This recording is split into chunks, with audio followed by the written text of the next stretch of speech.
것을 보고 그를 위하여 30일 동안 애곡하였더라. 아멘.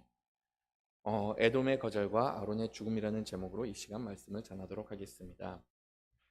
요 며칠 전에 제가 좀 급하게 핸드폰을 바꾸게 되었습니다. 핸드폰을 바꾸게 되었던 이유는 다름이 아니라 통화가 와도 이렇게 통화음이 들리지 않고 상대방이 제가 말하는 것을 듣지 못하다 보니까는 이 핸드폰의 기능을 다 하지 못하게 되어서 어쩔 수 없이 이렇게 핸드폰을 바꾸게 되었습니다. 기존에 사용했던 핸드폰 이렇게 보니까는 그래도 아직 쓸만하고 나중에 아이들이 유튜브를 보든지 그런 용도로 좀 남겨놓으려고 제가 핸드폰을 이렇게 교체를 하면서 거기 사장님께 핸드폰 케이스하고 앞에 있는 필름 좀 바꿔달라고 이렇게 요청을 했습니다. 그리고 나서 그 사장님께서는 이제 핸드폰 케이스하고 이렇게 필름을 바꿔주고 나서 제가 기존에 썼던 핸드폰을 저에게 다시 돌려주시더라고요. 그 핸드폰을 막상 딱 보니까는 케이스하고 앞에 필름만 바꿨는데도 불구하고 이게 마치 새 핸드폰처럼 이렇게 느껴지고 아무런 문제가 없는 완전히 새 것처럼 이렇게 느껴졌습니다. 그리고 나서 제가 집에 와서 두 핸드폰을 딱 비교하다 보니까는 무엇이 새 거인지 그렇게 구분이 안 갈 정도로 이렇게 상태가 좋았던 것이었죠. 이렇게 겉모습만을 봤을 때는 예전에 썼던 핸드폰 여전히 쓸 수 있는 듯해 보입니다. 근데 여러분들도 아시다시피 정작 전원을 켜고 이렇게 핸드폰으로 통화를 하려고 하면은 그 기능을 다 하지 못하였기 때문에 끝내는 겉으로는 아무리 멀쩡하게 보인다고 하더라도 끝내는 그 핸드폰을 쓸 수가 없는 것이죠. 오늘 말씀을 보시면은 아마도 모세와 아론이 그러한 상태가 아니었을까라고 이렇게 생각이 됩니다.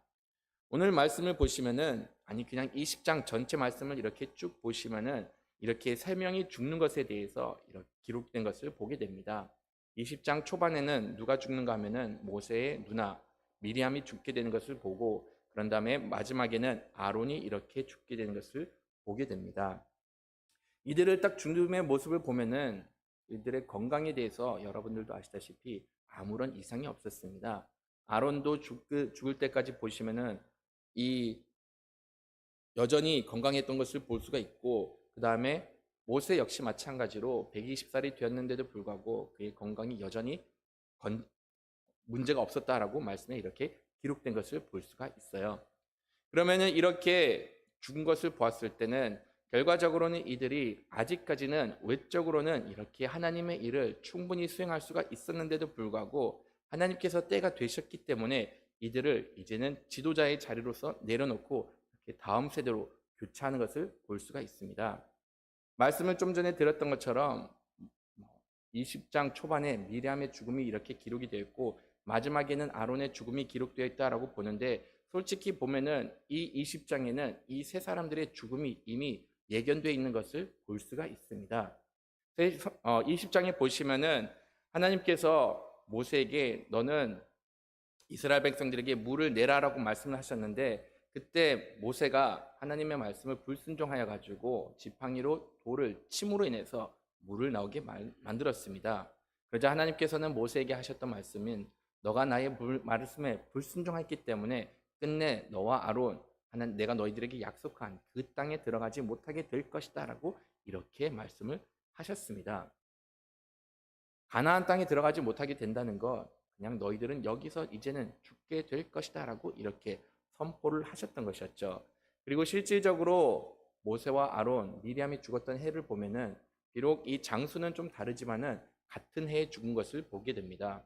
미리암은 초반에 죽고 그런 다음에 이 마지막 절에는 이렇게 아론이 죽고 나중에 모세의 죽음에 대해서 기록된 것을 보면은 신명기 34장에 이렇게 기록이 되어 있는데 실질적인 횟수를 보면은 같은 해에 이렇게 다 죽게 된 것을 보게 됩니다. 이들이 죽게 된 것 외적으로는 더 이상 문제는 없었습니다. 어떻게 보면은 지도자로서 지금까지 잘 해왔기 때문에 이들이 더욱더 나가서 이스라엘 백성을 끌고 간다라고 하면은 모든 부분에서 탁월할 수는 있었습니다. 그런데 이들이 하나님의 말씀을 더 이상 순종하지 않았기 때문에 하나님의 말씀을 따르지 않았기 때문에 이들은 더 이상 하나님으로부터 쓰임을 받을 수가 없었던 것이었죠. 하나님께서는 모세를 처음 불렀을 때 모세에 대해서 칭찬을 한 것은 이 사람은 충성된 사람이다라고 이렇게 이야기를 했습니다. 내가 그에게 하는 말을 따랐고 그는 나의 명령을 따랐다. 그렇기 때문에 나로부터 귀하게 쓰임을 받았다라고 이렇게 얘기를 했는데, 시간이 지나면서 모세의 마음이 좀 변한 것을 보게 되었고, 그런 다음에 그가 하나님을 따르기보다 어느 순간 본인이 하나님과 같은 위치에 이렇게 자기 자신을 위치해 놓는 것을 볼 수가 있습니다. 20장 말씀을 보시더라도 우리가 비록 읽지는 않았지만은 그가 반석에 이렇게 물을 내게 만들었을 때 이스라엘 백성들 앞에서 이렇게 말을 합니다. 우리가 너희들을 위해서 물을 내야 될 것이냐, 물을 내는 것이 맞냐라고 이렇게 이야기를 하였습니다. 여기서 우리가라고 이렇게 얘기를 하는 것을 보면은 당연하게 아론과 모세를 두고 이렇게 이야기했다라고 생각을 할 수가 있어요. 근데 말씀을 자세하게 살펴보면은 물을 내겠다라고 하신 분은 하나님입니다. 그러면 하나님께서 물을 내신다라고 이렇게 말씀을 하셨는데, 여기서 모세가 우리가 너희들을 위해서 물을 내는 것이 맞냐라고 이렇게 얘기를 하면은 결과적으로는 모세는 아론을 두고 얘기한 것이 아니라 마치 하나님과 자기가 너희들을 위해서 이렇게 물을 내는 것이 맞냐라고 이렇게 말한 것과 말을 하였던 것이었죠. 달리 말해서는 모세가 하나님의 위치까지 올라가게 되었고 마치 자기가 물을 내는 것처럼 이렇게 백성들 앞에 보여주었던 겁니다. 자기 자신을 높이기 시작하고 하나님의 말씀을 순종하기보다는 자기가 앞서 나가다 보니까는 하나님께서는 그를 더 이상 이렇게 하나님의 적합한 일꾼으로 쓸 수가 없게 되었던 겁니다. 그래가지고 하나님께서는 모세에게 너는 이제는 가나안에 들어가지 못하게 될 것이다 라고 이렇게 말씀을 하신 겁니다. 물론 우리가 하나님께서 이렇게 말씀하신 것을 다 들여다보면은 이해는 가지만은 한편으로서 생각한 것, 한 번 실수한 것으로 너무나도 가혹하게 형벌을 내린 것이 아닌가라는 생각을 할 수가 있습니다. 지금까지 40년 동안 하나님께 충성되게 일을 해왔고 그런 다음에 지금까지 정말로 많은 공을 세웠는데 이렇게 한순간 실수를 범하였기 때문에 여태까지 쌓았던 그 모든 공을 다시금 화살로 돌린다라고 하면은 한편으로 생각했을 때 이 형벌이 너무나도 가혹하게 느껴질 수밖에 없다는 것이죠. 근데 여기서 우리가 좀 관점을 바꿔야 될 부분도 있습니다. 우리는 처음부터 생각을 하는 것이 모세는 당연하게 가나안에 들어갈 것이다라고 처음부터 생각을 했기 때문에 하나님께서 들어가지 못한다라고 말씀하셨던 것이 마치 벌처럼 느껴질 수도 있다는 것이죠. 근데 여러분, 하나님께서는 모세가 들어간 것을 처음부터 허락을 하셨을까요? 민수기 14장 29절하고 30절 말씀 한번 좀 읽어보도록 하겠습니다. 너희 시체가 이 광야에 엎드러질 것이라 너희 중에서 20세 이상으로서 계수된 자 곧 나를 원망한 자 전부가 여분의 아들 갈렙과 눈의 아들 여호수아 외에는 내가 맹세하여 너희에게 살게 하리라. 땅에 결단코 들어가지 못하리라. 아멘. 가데스 바네아에서 이스라엘 백성들이 하나님께 원망과 불평을 내어놨을 때 하나님께서 이러한 결론을 내리신 겁니다. 여기 있는 사람들, 20세 넘은 사람들은 아무도 들어갈 수가 없다. 유일하게 들어갈 수 있는 사람, 딱 두 사람이 있는데 그 사람은 바로 갈렙과 여호수아만 들어갈 수가 있다라고 이렇게 말씀을 하신 겁니다. 어떻게 보면 이 말씀을 통해서 이미 모세는 하나님의 가나안에 들어갈 수가 없다라는 것을 이렇게 볼 수가 있었던 것이었죠. 우리는 생각하는 것 당연하게 모세가 들어갈 수가 있을 거라고 생각을 하였지만은 말씀을 정확하게 살펴보면은 하나님께서는 모세가 들어갈 수가 있다라고 말씀하신 적은 없었습니다. 오히려 이렇게 말씀을 통해서 하나님께서는 이 모세는 들어갈 수가 없게 되었다는 것을 이미 이렇게 사람들에게 가르쳐 주었던 것이었죠. 그러다 보니까는 모세는 어떻게 보면 처음부터 들어갈 수 있는 자격을 지니지 않았고 그런 다음에 이렇게 하나님의 말씀을 불순종함으로 인해서 더더욱이나 들어갈 수 없었던 그런 상황에 놓이게 되었던 겁니다. 물론 그래도 그냥 인간적인 시점으로 봤을 때는 그래도 좀 발이라도 들어놓게 해주시면 얼마나 좋을까라고 생각을 할 수가 있습니다. 근데 하나님께서는 여러분들도 아시다시피 무자비하신 분은 아닙니다. 인애의 하나님이시고 자비의 하나님이십니다. 비록 여기서는 모세는 가나안에 들어갈 수가 없었습니다. 하나님께서 말씀하신 것처럼 이스라엘 백성을 인솔하 해서 그는 가나안에 들어갈 수가 없었지만은 모세는 궁극적으로는 가나안에 들어간 것을 우리는 볼 수가 있습니다. 모세가 언제 가나안에 들어가게 되죠? 좀 감을 잡기가 힘드신데 신약에 보면은 모세가 가나안에 들어간 것을 보게 됩니다. 변화산에서 하나님 예수님께서 엘리야와 모세를 만났습니다.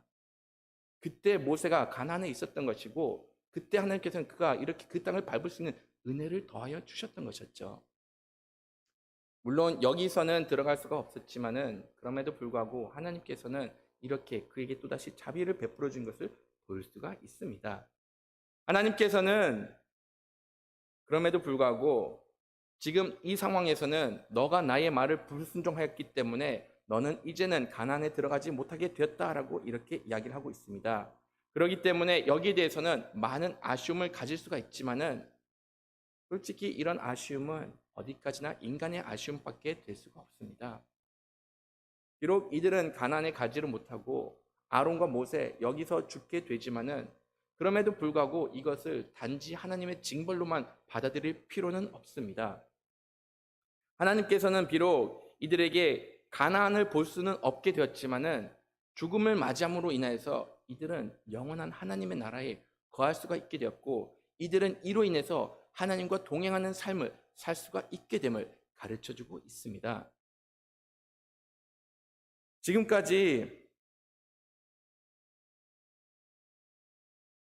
지금까지 모세는 하나님의 말씀을 잘 순종하였고 지금까지 하나님의 말씀을 어긋나지 않았기 때문에 지금 이 순간까지 모세는 살아올 수가 있었습니다. 아마도 우리가 모세의 성향과 아론의 성향을 봤다라고 하면은 그들은 끝까지 하나님을 이렇게 불순종할 사람들은 아니었습니다.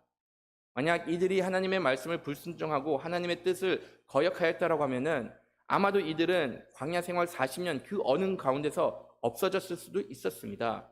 여러분들도 잘 아시다시피 하나님의 말씀에 대해서 불순종했던 사람, 불뱀에 물리게 되었고 땅이 갈라졌을 때는 그들의 목숨이 끊겨졌고 하나님께 모세에게 이렇게 도전을 했을 때 연병이 펴지면서 많은 사람들의 목숨을 이렇게 빼앗겼던 사건들을 우리는 너무나도 잘 알고 있습니다.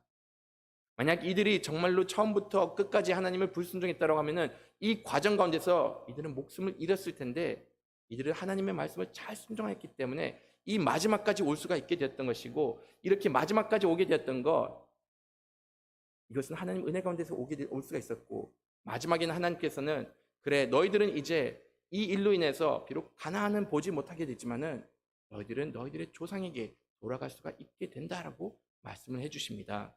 다 같이 24절 말씀을 좀 한번 읽어보도록 하겠습니다. 아론이 그 조상들에게로 돌아가고 내가 이스라엘 자손에게 준 땅에는 들어가지 못하리니 이는 너희가 무리바 물에서 내 말을 거역한 까닭이니라. 하나님께서는 모세와 아론에게 특히 이렇게 너희는 가나안 땅에 들어가지 못하게 된다라고 말씀을 해주십니다. 근데 이것이 무리바의 물의 사건으로 인해서 들어가지 못한다라고 하는데 하나님께서 아론이 목숨을 거둬가실 때 어떻게 표현을 하고 있죠? 조상에게로 돌아가고라고 이렇게 말씀을 하고 계십니다. 죽음을 맞이하게 되는데 이것을 마치 조상에게 돌아간다. 너의 본향으로 돌아가게 될 것이다 라고 이렇게 말씀을 하신 겁니다. 죽음을 맞이하게 되지만은 이것이 끝이 아니라 여기서부터 이제는 너가 조상들과 함께 있어서 영원한 하나님의 나라에 거하게 될 것이다 라고 이렇게 말씀을 하신 겁니다. 우리는 많은 경우 죽음이 최종적인 형벌이다라고 이렇게 생각을 할 때가 있습니다. 세상 사람들은 죽고 나서 거기서 모든 것이 다 끝나기 때문에 그로 인해서 죽음이 가장 가혹한 형벌이다라고 생각을 하였는데 어떻게 보면 하나님께서 모세와 아론에게 이 죽음이라는 것을 허락해 주셨던 이유는 이들에게 은혜를 더해 주시기 위해서 이들이 이제는 영원한 하나님의 나라에서 그 하나님과 동행할 수 있는 삶을 허락해 주시기 위해서 이렇게 죽음을 맞이할 수 있게 되었음을 보여주고 있습니다. 가나안이라는 그곳 정말로 좋은 땅이다. 거기는 적과 꿀이 흐르는 땅인데도 그럼에도 불구하고 하나님의 나라보다는 좋을 수가 없으니 이제는 너희들이 이 세상에 있는 일들을 마치고 나의 나라에 와서 너희들 조상과 함께 지나게 될 것이다 라고 이렇게 말씀을 하신 겁니다. 세상 사람들에게는 죽음은 거기서 모든 것이 끝납니다. 하지만 하나님을 믿고 따르는 사람들에게는 영원한 하나님의 나라의 시작이 됨을 가르쳐주고 있다는 것이죠. 하나님의 자녀로서 어떻게 보면 그만큼 세상의 미련에 둘 필요가 없다는 것을 계속 가르쳐주고 있습니다. 우리는 언제 우리가 정해놓은 가나안 땅에 들어갈 수 있는 것인가? 우리는 언제 우리가 이루고자 하는 그 목표를 달성할 수 있는 것인가? 거기에 대해서 초조해하고 불안해할 때가 너무나도 많은데 하나님께서는 이런 가운데 우리에게 거듭 이야기해 주신 것, 가나안에 들어가는 것, 그거 좋지만은 그보다 더 좋은 것이 있다. 너희들의 조상으로 돌아갈 수가 있고 영원한 하나님의 나라에 거할 수가 있다라고 이렇게 말씀을 해 주십니다. 하나님을 믿는 사람은 단지 이 땅의 목표만 달성하기 위해서 사는 것이 아닙니다. 하나님께서 우리에게 허락해 주신 그 본향을 위해서 살아야 됨을 가르쳐 주고 있습니다. 하나님의 나라를 위해서 사는 것은 어떻게 사는 것일까요? 끝까지 하나님의 말씀을 이루는 것이고 끝까지 하나님의 말씀을 순종하는 것입니다. 하나님께서는 아론의 죽음에 대해서 말씀을 해 주셨어요. 그 다음에 너가 죽음을 맞이하게 될 때 어떻게 준비해야 되냐라고 이렇게 말씀을 해 주십니다. 호르산에 올라가 가지고 그 산에서 너는 죽음을 맞이하라. 올라갔을 때 죽기 전에 너가 입고 있는 제사장 옷 너희 아들 엘르아살에게 이렇게 건네주라라고 이렇게 말씀을 하십니다. 호르산에 올라갔던 아론의 마음은 어땠을까요? 일반적으로 죄수들이 사형 선고를 받으면은 그 마지막 길 참 참단하고 그 마지막 한 걸음을 떼지 못해 가지고 주변에 있는 그 경찰들이 그들을 이렇게 질질 끌고 가는 모습이 자주 언급을 된 것을 보았습니다. 근데 과연 아론도 그렇게 죽음을 맞이하였을까요? 말씀을 보시면은 그렇게 저항하였던 그런 말씀은 찾아볼 수가 없습니다. 오히려 모세와 아론과 그런 다음에 그의 아들이 이렇게 호르산에 딱 올라가는 것을 보게 되었고 그리고 그에게 주어진 그 마지막 명령까지 온전히 지킨 것을 보게 됩니다. 제사장 옷을 이렇게 붙들지도 않고 그냥 그의 아들에게 넘겨주는 것을 보게 되었던 것이었죠. 이 제사장 옷을 넘겼던 이유는 다른 이유가 있지 않습니다. 제사장 옷은 거룩한 것이고 이것은 부정한 것과 만나서는 안 되기 때문에 죽어지는 순간 그 옷은 부정해지기 때문에 죽기 전에 하나님께서는 이렇게 엘르아살에게 이 옷을 넘겨주라고 말씀을 하셨던 겁니다. 그 다음에 이런 아론은 하나님의 말씀에 따라서 옷을 넘겨주고 거기서 죽음을 맞이하게 되었습니다. 저는 이 아론이 죽음을 맞이하게 되는 것을 보면서 참 놀랍다는 생각이 들고 한편으로는 참 복받았다라는 생각을 하게 됩니다. 주로 우리가 죽음을 맞이하게 될 때는 어떠한 상태입니까? 더 이상 기력도 없고 정신도 온전하지 못할 때도 있고 건강이 온전하지 못할 때도 있는데 아론은 마지막 순간까지 하나님의 일을 하면서 이렇게 죽음을 맞이하게 되었고 하나님께서는 비록 그가 건강하였는데도 불구하고 이렇게 단번에 하나님의 품으로 안아간 것을 보았을 때 아론이 참말로 복된 삶을 살았구나라는 것을 보게 됩니다. 마지막을 어떻게 맞이하게 되는 것인가? 이것은 우리가 외면할 수가 없습니다.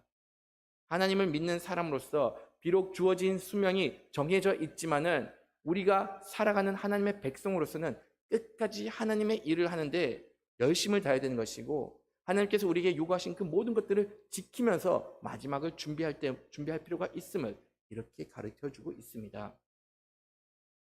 마지막을 준비한다는 것 거창하게 생각할 필요는 없습니다.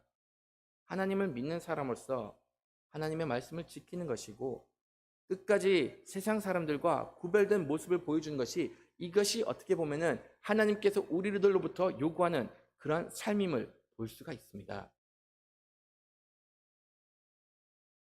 하나님께서 이렇게 모세가 아론과 돌을 치고 나서 이제는 가데스 바네아에서 옮겨갈 때 모세는 지나갈 때 에돔 땅을 지나가게 되었습니다. 그때 이 에돔 땅을 지나가기 위해서 그냥 사신들을 보내가지고 에돔 왕에게 우리가 이 땅 좀 지나갈 수 있게 요청을 합니다. 그런데 이렇게 요청할 때 정말로 예의를 지키면서 요청한 것을 보게 됩니다. 우리는 왕의 길로 그 길만 따라갈 것이다. 그런데 우리는 거기 주변에 있는 그 어떠한 밭에 있는 것들을 아니면 열매들을 손을 대지 않을 것이고 우리는 그냥 아무런 최대한 빠른 길로 이 길만 지나서 우리가 가고자 하는 그 목적지로 가겠다라고 이렇게 말을 합니다. 근데 거기에 대해서 에돔 왕은 어떻게 반응하죠? 너희들은 결단코 여기를 지나가지 못할 것이다. 내가 무력으로서도 이 길을 가로막을 테니까 너희들은 지나가지 못하게 될 것이다 라고 이렇게 이야기를 합니다. 솔직히 에돔 왕 그렇게 반응한 거 나름 이해는 갑니다. 어느 300명 가까이 되는 큰 인구가 자기 땅을 지나간다라고 하면은 그것을 위협으로 받아들이는 것이 지극히 당연하기 때문에 그들을 거절할 수도 충분히 있었습니다.